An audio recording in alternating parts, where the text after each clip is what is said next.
Hi everybody, Mark here with Couch to Camino 2026, and we are 16 days away from departure. 16 days from now, I fly out for my 6th Camino de Santiago, and today we are doing another Q&A. Bunch of you nice folks sent some questions in. I got them here on my laptop, so we'll run through these. A good mix, cover some new stuff, cover some old stuff, kind of covered some gaps that I've missed along the way, so good stuff, really good stuff today.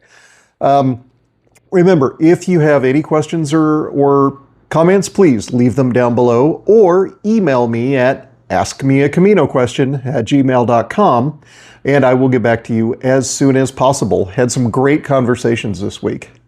Drink of choice this week is, again, Diet Coke. A week from Monday, they're supposed to start hanging sheetrock in my house, so I have been working my tail off trying to get things ready to go for them. So no fun drinks for me. I'm down to Diet Cokes for at least today till I get hydrated. So anyway, I'm babbling. Let's go through the list of questions. Number one is, when presented with a terminal or an ATM, to pay with your card, they will ask you if you want to charge your card in dollars or euros. Which do you want to use? And by the way, YouTube, this is not financial advice. Let's not go through this again. You guys, seriously, fix your algorithm. Anyway, when you present your card, the machine will ask you dollar or euro, or the waiter or waitress will ask you dollar or euro. You want to choose euro. And the reason is, apart from your credit card or your bank's foreign transaction fee, and hopefully you have a credit card you're going to be using that has no foreign transaction fees. If you choose the dollar amount, there's something called dynamic currency conversion that happens at that moment. Because currency, the euro to the dollar, changes constantly, it snaps it at that exact point, and they charge you for that service. How much it is, I don't know, but speaking to my credit card, they specifically said always choose euro or always choose the currency of the country you're in at the time to avoid that dynamic currency conversion cost. Honestly, I don't know why it's there. I'm sure there's some fancy banking thing, but I don't know. So anyway, short answer is just always hit euro and it'll save you probably enough money over a Camino to maybe buy a Coke. We'll see. Number two, this is a great question. So I talk a lot about the drinking culture on the Camino, the old saying, no vino, no Camino. And a friend reached out and said, hey, you talk about this a lot. How do I avoid the negative effects of all this socializing? And very simply, be aware of what your schedule is and don't imbibe. Like, for an example, when I do my Caminos all the way from France, I love the town of Viana. It's right before Logroño. And it's only like 6 miles. So what is it? 12, 13 kilometers, whatever it is. It's a very short, very easy, beautiful walk from Viana to Logroño. But I love Viana. And there's a hotel that's right there that is next to the ruins of the cathedral up on the big bluff. It's just gorgeous. I love it.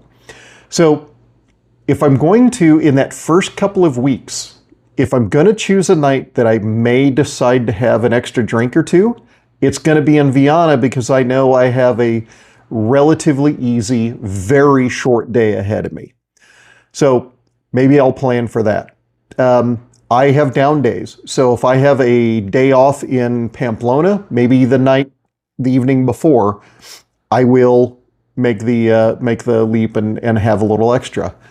One of the worst times I've ever had on Camino was in 2020.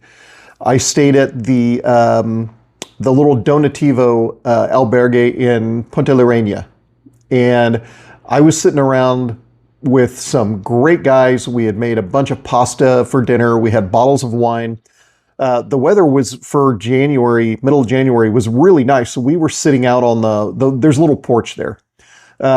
We're sitting out there and we're just talking. There's about 8 of us. We're talking and we're talking and we're killing bottles of wine and not getting hammered or anything, but just, having a really good time for a really long period of time. And one of this German guy points over my shoulder and goes, "Oh no." And I turned around and looked, and the sun was coming up over my shoulder. We had spent from when the sun went down, like at 6 o'clock that night, all the way to when the sun came up the next morning, sitting on the porch, laughing and drinking bottles of wine. There's right within 45 minutes of leaving Punta Lorena, there is a major uphill climb that it's pretty strenuous. I'm not going to say I threw up on Spain several times on that climb, but anyway, so, use your apps, be aware of what your upcoming days are. Best practice is don't over imbibe. It's really never a good idea to over imbibe for any reason. But if you do, be tactical in picking your days or be strategic in looking long term, thinking, the Meseta really isn't that strenuous. Maybe I can have some party nights on the Meseta. So anyway, so that's it. Just be smart about it. You're going to have a great time.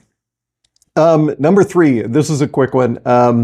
So Spain and the Trump administration are getting into a little argy-bargy about our current conflict in Iran. They're talking about shutting off commercial ties with Spain.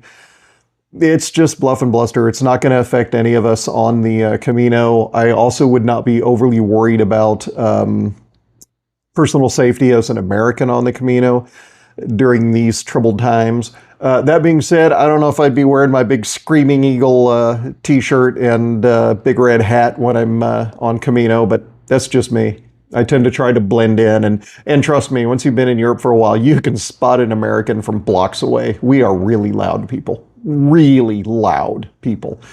Used to be able to spot Americans by the way we dressed, because American tourists always would wear shorts, t-shirts, or shorts, tennis shoes, and a baseball cap. But since about, 2010, I'm seeing more and more everybody over there are dressed in the same way. But definitely we're louder than everybody else. So anyway, don't sweat the Spain thing. Don't sweat the war thing too much. Concentrate on your Camino. Concentrate on being the best person you can be on the Camino and have a good time. A throwback. Question number 4. What are the best shoes for the Camino? At the end of this video, I'm going to leave the tile cards up that I've been messing with the last couple of weeks. I'll have my shoe episode in, so please, if you have questions about footwear, go back and watch that episode.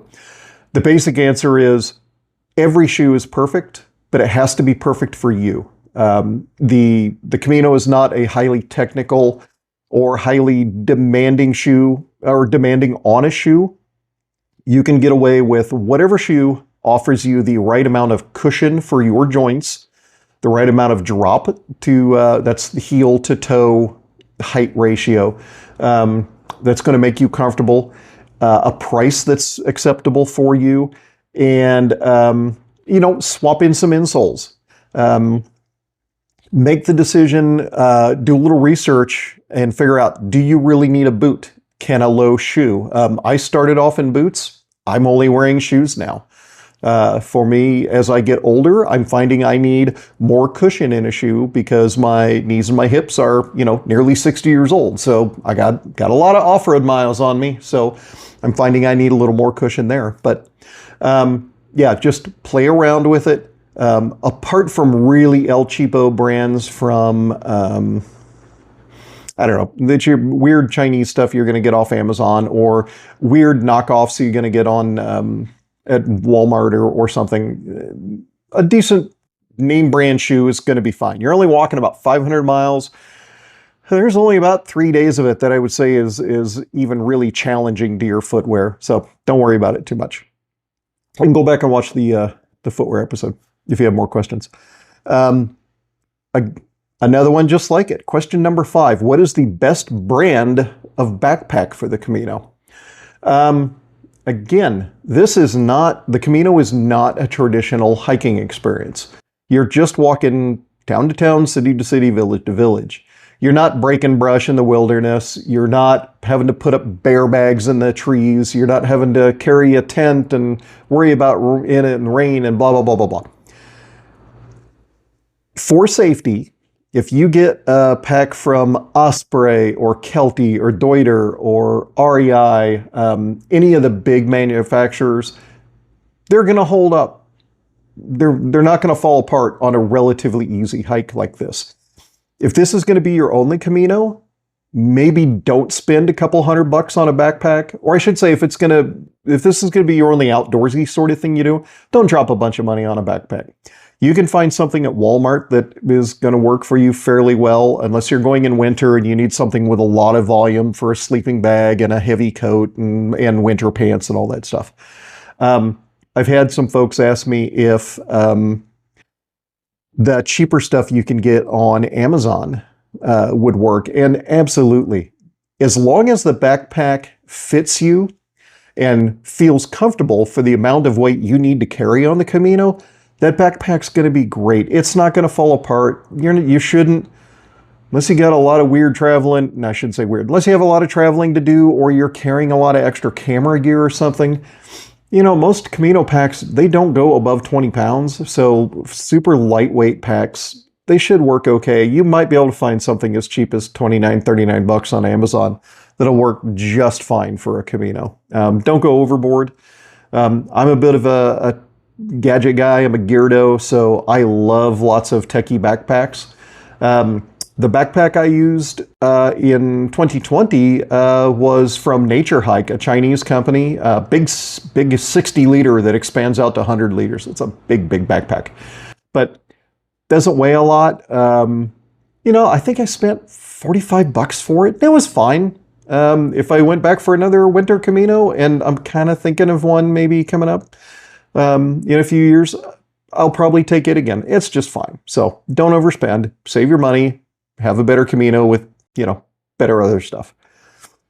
Number 6, this comes up a lot. A lot of folks need CPAPs, and they're asking about CPAP machines and accessibility to outlets.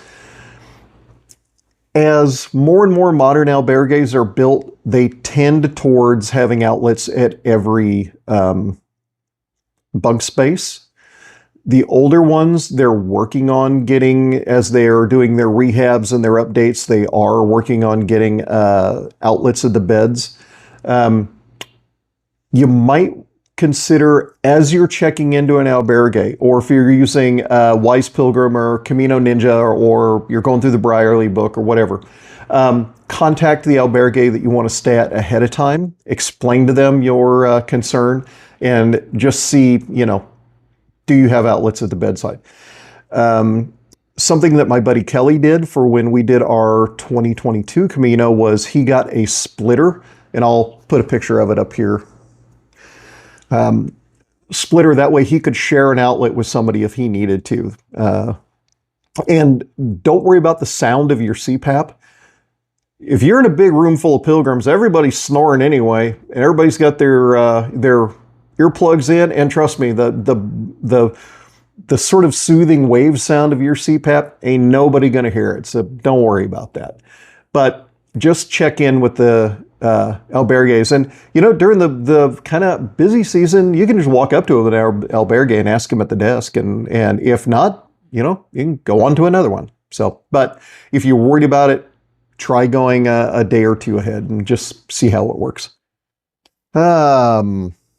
Okay, fun stuff. Somebody reached out and said, hey, I'm a pilgrim with a beard too. Do you trim your beard, or do you have your beard trimmed by barbers as you go? Or do you go full mountain man and just deal with it till the end of the Camino and then deal with it when you get home? Or do you trim it along the way? My first couple of Caminos, I did not trim my beard, and apart from I had a little pair of manicure scissors that I use for keeping my claws tamed. I would trim my mustache to keep it out of my food because a long mustache in ice cream is terrible. If you've ever watched the movie Tombstone, ain't none of those guys eating ice cream cones with those mustaches. It's not going to happen. It'll just brush the ice cream right off the cone before you get to it. It's no fun. I tried to find some pictures of me in 2018 when my beard was gigantic by the time we got done. It's a little embarrassing. But anyway, so I don't let barbers ever trim my beard for me. I've had a couple of bad experiences, so I take care of it myself. What I do on Camino now is I have a El Cheapo adjustable guard beard and hair trimmer that I got off Amazon. It uses 2 AA batteries. About once a week, if I need to trim things up a little bit, I will get the cheapest throwaway, I doubt they even work for more than 24 hours, set of AA batteries from a gas station or a little tienda or something. Nothing name brand.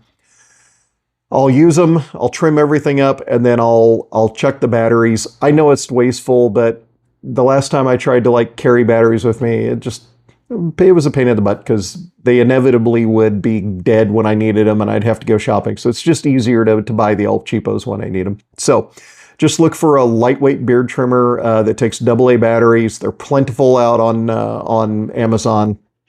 And they're inexpensive. I think mine was under 20 bucks. And it works just fine. I've been using it since 2020. So, good stuff. Number 8. Question about my GPS watch. And then another question came in on this email. So, I do use a GPS watch when I travel. So, when I'm on Camino. So, I like to be able to look at my watch and know how far I've gone for the day. I don't use it. I don't ever sync my tech to my phone, so it's not like I'm looking at texts or anything like that. If you're interested in a GPS watch, I think Apple Watches have some low-end ones that are fairly good. I know nothing about the Apple ecosystem. I do strange things with my phone, so I'm stuck in the Android world or the graphene world. The other thing that I would say is if you go for a Garmin watch, and I like Garmin because their ecosystem, their app, it talks well to MyFitnessPal, which I use for my nutrition, activity, and hydration tracking. It also talks well with Relive, the adventure sharing video app that I've showed you a couple of times. So they sync perfectly for me. And I know Kelly with his Apple Watch had some issues with Relive syncing to his Apple Watch and Apple Fitness. That may have been fixed by now. I'm going to see him later today, so I'll ask him if he's messed with it since then, because that would be nice to know. So if you are going to get a GPS, if it's just a little throwaway thing that you're not going to use much for other purposes, if you look on Amazon, Garmin has some fairly inexpensive. I mean, GPS watch is going to be a couple $100 for a decent quality GPS watch. And just grab one of those, find something that looks good that's going to work for you, but don't overbuy. The GPS watches from Garmin start at a couple $100 and go all the way into, I think there's the newest Phoenix Sapphire Solars. I think they're well over $1,000. I don't get it. I don't know why. Anyway, so yeah, get something that works for you. And again, the Garmin app seems to work with most of what I connect to. So look into if an Apple product might work for you as well. If nothing else, Apple products are rock solid. The other part of the question they asked was, they are flying into Madrid on the 18th of April. And for some reason, from Madrid to Pamplona, there's only 2 trains. And they leave at 12:50 at night. Or, I'm sorry, 12:50 in the afternoon. But they're getting into Madrid at 5-something in the morning. And the train ride is listed as taking almost 6 to 7 hours to get to Pamplona. And that's That's not how long it takes to get to Pamplona from Madrid. I suspect there's a scheduling issue or a line maintenance issue. I've looked on the Renfe, the Spanish company that manages that line. I've looked on their website for planned maintenance outages. I did not find anything. There's no public holidays. I don't know why it's weird that time. So then I checked to see if they had the option of taking the train from Madrid to Burgos, Burgos to Pamplona, in case that direct line was closed. And there's no connecting trains from Burgos to Pamplona on that day. So something odd is going on. Like I said, I suspect it's a scheduling or line maintenance issue. I advise them to wait a week or so and then look at the schedules again and see if there's anything that's going to work for them. I also reminded them that from Madrid Airport, there is an easy, inexpensive 1-hour flight to Pamplona. We did it in 2022, and we carried on most of our stuff. And I think we checked we had like our bags, or we had our hiking poles and pocket knives checked. But what we ended up doing, because we flew disconnected, was flying to Madrid, get our stuff, get off the plane, get our stuff, come through customs, go out of security, come back through security, and then recheck our bag and go through and like we were coming into the airport fresh. And the reason we did that was it was to fly from Madrid to Pamplona. If we would have added it to our original flight, it would have been like a couple $100 each. But if we broke the chain and came back in as new flyers, it was only 75 euros or something. It was much, much, much more inexpensive. So look at that. If you're running into weird little issues where if you're working on your connected pieces of your trip and you're finding getting Madrid to Pamplona, Pamplona to Saint Jean may be problematic and you haven't purchased your air tickets yet, look at flying into Paris to Biarritz-Bayonne, and then you can take a train or a taxi or Express Buracore from Biarritz-Bayonne to Saint-Jean. Be flexible in that. There's 2 ways to get there. If you really want to be crazy, the other option is, if there seems to be some weirdness with trying to get from Madrid to Pamplona to Saint-Jean, fly into Barcelona. Go Barcelona. The last 2024, I took the train from Barcelona to Pamplona. It was great. It was one of the best train trips I've had in Spain, because I got to see a part of the country I hadn't seen before. So, you've got 2 or 3 options there. Be flexible, start planning, and just get stuff nailed down. But there's always a way to get to the Camino. And I believe the last email I got is they've chosen to fly. So it is a little cheaper, and it's an hour instead of the usual 3.5 hours. Okie dokie. Travel medical insurance. Somebody reached out and asked about what travel medical insurance I use, and he said he didn't want full travel insurance because he wasn't interested in the trip interruption or cancellation or ticket protection, any of that stuff. I've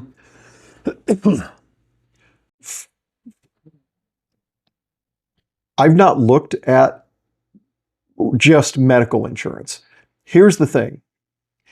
Your medical insurance that you have through your employer or through the marketplace or Medicare, Medicaid, 99.9% of the time, they will not cover something that happens outside of the continental US. That's outside of their area of responsibility. So some sort of medical insurance is really a good idea for something like the Camino. I personally use World Nomads. I have a yearly policy that I got for this year because I've got this Camino coming up. I've got something I'm doing in September into October. Got a lot of stuff going on, so I wanted full coverage. For me, I did look into just travel medical insurance that doesn't have the luggage or trip cancellation or trip delay or any of that stuff. For my purposes, it wasn't any cheaper to speak of to just get the limited medical coverage instead of they cover everything. And part of that, the reason I tend to go with the everything is, now I've said over and over that the Camino is a fairly safe thing. There are a couple of places where you could be injured bad enough to require a helicopter rescue or mountain rescue to come get you and take you to an ambulance and such.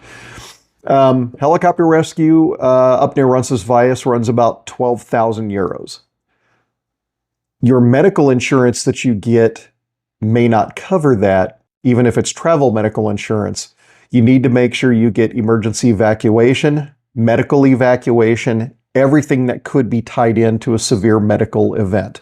And for me, just buying a blanket policy, even though I've got traveler's coverage through my credit card to cover my trip delay or trip cancellation or blah, blah, blah, all of that stuff.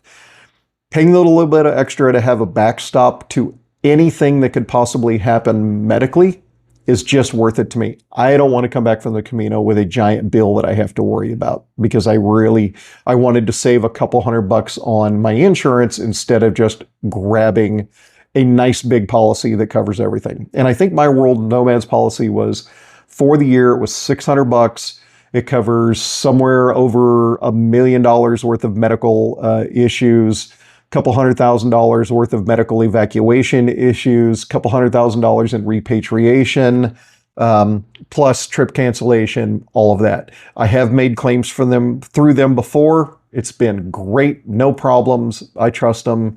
But do your due diligence. Get out there, search for adventure travel insurance or travel insurance.